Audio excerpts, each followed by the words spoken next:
This girl never expected that the big cat she casually saved back then would actually be an S-class magic panther standing above all creatures. Whenever Ivy struggled to catch prey, the magic panther, Hill, would directly throw a pile of wild rabbits in her face. Could this be for me? After giving Hill a loving hug in gratitude, Ivy began counting the wild rabbits. There were actually a total of 9, and none of them had any external injuries, although she was curious about how Hill caught them. The urgent task was to process them quickly. While Ivy was working, the slime, Little Sky, also gradually bonded with Hill. After processing the rabbit meat, Ivy and Little Sky temporarily bid farewell to Hill. She then sold the rabbit meat to the butcher. Since the meat was fresh and had no gamey smell, Ivy earned a considerable sum. And just like that, a few days passed. Ivy's relationship with the guards grew stronger. Her life in town also became more comfortable. However, good times didn't last long. That day, just after setting up traps in the forest, she unexpectedly encountered, on her way back, the 2 scumbags who had previously tried to steal her tent. Knowing that Ivy owned a rare slime, the man demanded she hand it over. Otherwise, he would make her suffer. No way. Little Sky is my friend. So, you want to do this the hard way? Then I'll beat you so bad you won't know where your teeth are. Seeing the situation turning dire, Ivy immediately took off running. She used the traps she had set earlier to trip the man. However, the other woman had a 3-star sprinting skill. With just a quick move, she blocked the way. At that moment, the man caught up. He grabbed Ivy and tried to forcefully take Little Sky. But in the next second, a sudden figure appeared, instantly scaring both of them into a cold sweat. It turned out that Hill had appeared behind them. Everyone knew that S-class magic panthers were ruthless killing machines. Even so, hiding behind a woman, as a grown man? What a coward. With just a gentle roar from Hill, the woman instantly lost consciousness and fainted. Taking advantage of this moment, the man immediately bolted to escape. But how could he outrun the king of speed, Hill?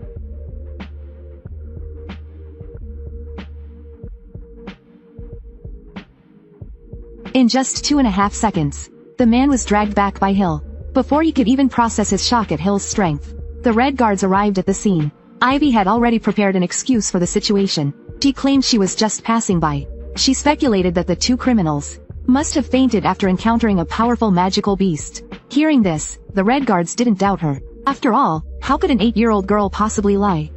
The Red Guards then took both criminals back to prison. They reassured Ivy, revealing that the 2 were notorious criminals. Now that they had been caught, there was no escaping. Lifetime behind bars. Not only that, the Red Guards even rewarded Ivy with a generous bounty. Considering the dangers of possessing wealth, the Red Guards took Ivy to the bank to open an account. After completing the necessary procedures, she deposited all her cash into the card. This way, no matter where she went, she could easily deposit and withdraw money in any town. It was truly a must-have for travelers. To celebrate the good things that happened that day, the guards even treated Ivy to skewers made by a 4-star chef. On this topic, everyone became curious about what skills Ivy had. Hearing this, her mood darkened slightly, because she was a 0-star tamer. 3 years ago, for this very reason, she was not only expelled from her home, but was also hunted down by her entire village as a bad omen. Seeing her hesitate to speak, the red and white guards quickly changed the subject. They assured her that a person's worth wasn't determined by star rankings. Some people had high rankings but did despicable things, while some, despite having low rankings, were still loved by many. So they told her not to worry too much about star levels. Even if you only have 1 star, you're still amazing. Aiwei, you should be proud of yourself. Alright. But I don't even have 1 star. And so, the next morning. With that, the next morning, Ivy bid farewell to the guards. Although she loved this town, she still had a promise to fulfill with the fortune teller. She needed to travel to the royal capital, to search for a certain village. Before she left, the Red Guard reminded her that if she ever encountered trouble, she could just use his name. One day, come visit our village again. I'll be waiting for you. Alright, until we meet again. This girl never expected that the slime she casually picked up would turn out to be the rarest existence among the slime species. As long as it consumed expired potions, it could gain healing abilities. Whether it was a minor injury or near death, Little Sky could heal without leaving a scar. However, that wasn't its only ability. It could also accurately sense the presence of bad people. At this moment, Ivy was scavenging through the trash for expired potions. Suddenly, 2 slimes passed by in front of her. It turned out they were magical creatures tamed by Big Sister Mi. Mi's two slimes were of an epic level rarity.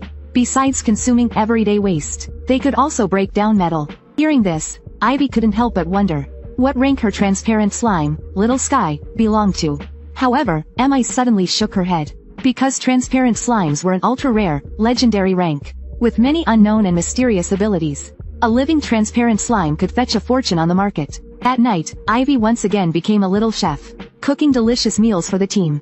Since all the troublesome magical beasts in the area had been eliminated, the group decided to return to town the next day. But, of course, the S-class magic panther she had tamed wasn't included. At that moment, Mi arrived with her two older brothers to greet them.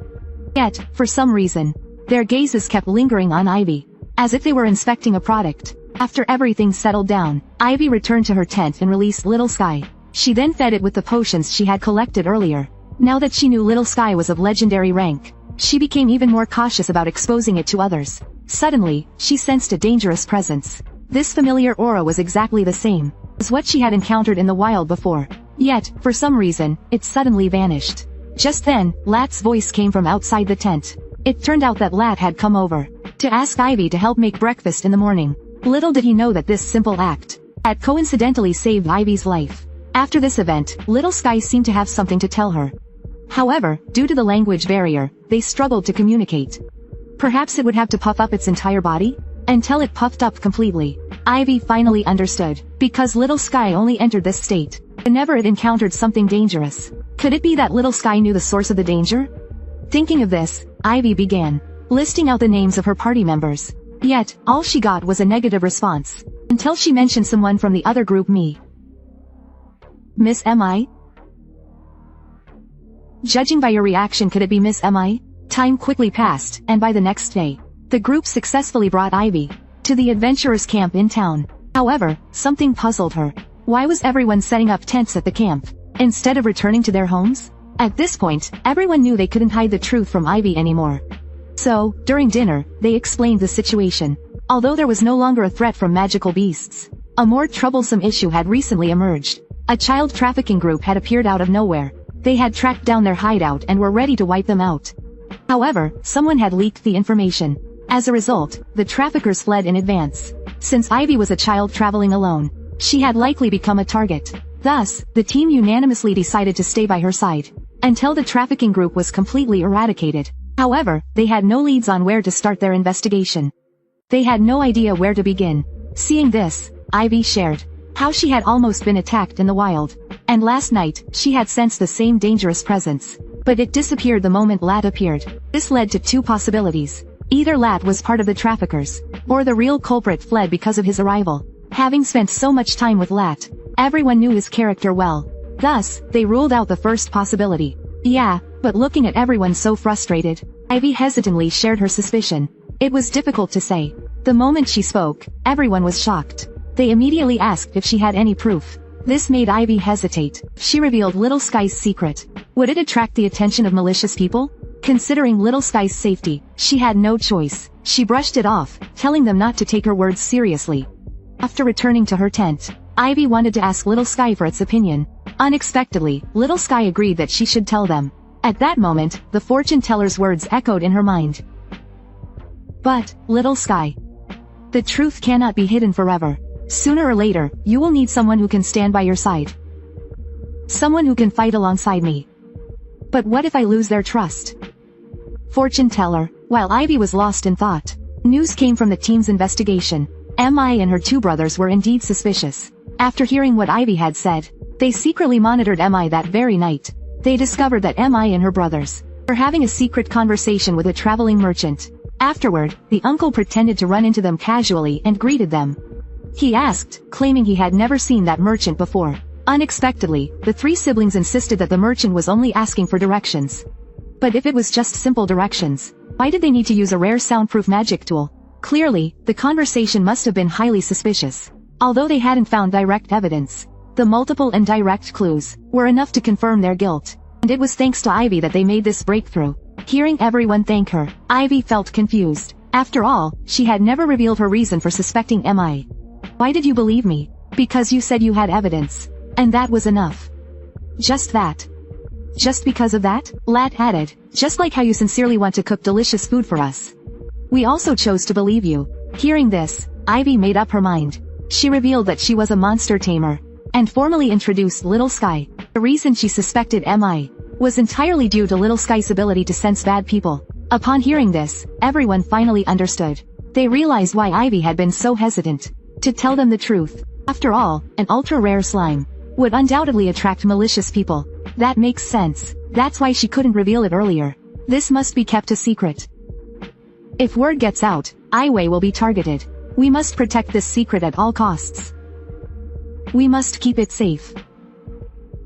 This girl never expected that after being abandoned by her family at age 5, her life would change so drastically. Not only did she find a group of warriors who treated her like their own daughter, but she also tamed a slime with awakened conceptual abilities. Beyond detecting all kinds of lies, it could even determine at a glance whether someone was good or evil. Its crime-solving ability was leagues ahead of a certain famous detective. Just moments ago, with the help of Little Sky, the group had confirmed that MI and her brothers were spies for the traffickers. However, a new problem quickly arose. Given their rank, MI and her brothers shouldn't have had immediate access to the guards' operations. This clearly meant there were other traitors on the inside. To uncover the truth, they met with the 3 top officials of the Adventurers Guild and the Guard Force. They planned to use Little Sky's ability to detect lies, to identify any suspicious individuals among them. Fortunately, after a thorough check by Little Sky, none of the 3 had the aura of a bad person. Upon learning that Ivy could identify criminals, the guild master immediately ordered all adventurers to be gathered for individual screening. Meanwhile, the captain of the guards took Ivy to the hideout where the traffickers had previously stayed. Besides searching for additional clues, the main objective was to have her greet each member of the guard force to identify any spies. However, what no one expected was that, right at the start, a green-haired gatekeeper was immediately exposed by Little Sky. Ivy discreetly signaled her companions. The ever-righteous captain almost couldn't hold back, and was about to punch the traitor on the spot. But for the sake of the bigger picture, he suppressed his anger. Before they knew it, dusk had fallen. Ivy and Little Sky had finished screening every member. But the most terrifying discovery was that a quarter of the 100+ guards were spies. No wonder every previous attempt at capturing the traffickers had failed. Just as they were discussing their next move, the local earl and the town's lord unexpectedly arrived. They claimed to be passing by, and decided to check on the investigation. Since the investigation was at a crucial stage, everyone remained cautious. While engaging in casual conversation, they had Ivy silently assess the 2 newcomers. What they didn't expect was that the so-called great hero earl turned out to be suspicious, while the seemingly intimidating town lord was actually a good man. After deflecting the 2 with unrelated investigation details, everyone was in disbelief. But Little Sky's conceptual ability never made mistakes. It was clear the earl was likely the mastermind behind the entire trafficking operation. This underground network had grown to an enormous scale. With this, all the previous failed raids finally made sense. Every time an operation was planned, the captain had reported the details to the earl. Realizing that he had unknowingly caused the deaths of many subordinates, the captain was furious with himself. But without concrete evidence, they had no choice but to bide their time and wait. Someone pointed out that even if the earl was the mastermind, the traffickers wouldn't have been able to immediately move all their stolen goods. Where had they hidden them? Yet, despite multiple searches of their hideout, the guards found nothing unusual. At that moment, Ivy noticed something odd. Certain rooms had only been searched by traitors. They could have easily hidden the real evidence. The prime suspect was the green-haired guard from earlier. After sending him away under a pretext, the group entered the room for a thorough search. But after rummaging through everything, they found nothing. Then, by chance, Ivy glanced at a bookshelf. She immediately noticed a crucial detail. One particular book had significantly worn-out edges, far more than the others. Following the principle of better safe than sorry, she stepped onto a stool to pull it out. But then, as she looked up, she discovered a hidden compartment. Inside, there were several large crates. Without hesitation, the group immediately opened them all. This was a major breakthrough in the investigation. Inside the crates were piles of gold and silver treasures. There were also stacks of transaction records. This was undeniable proof of their crimes. However, in order to ensure that every criminal involved was exposed, the captain decided to return first and discuss the next steps with the guild master. They had to eliminate the entire network in one go.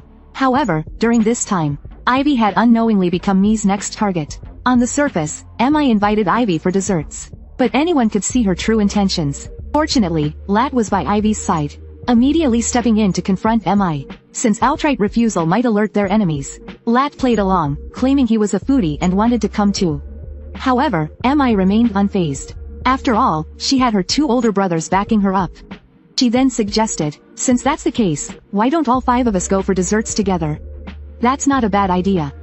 5 people make for a livelier gathering.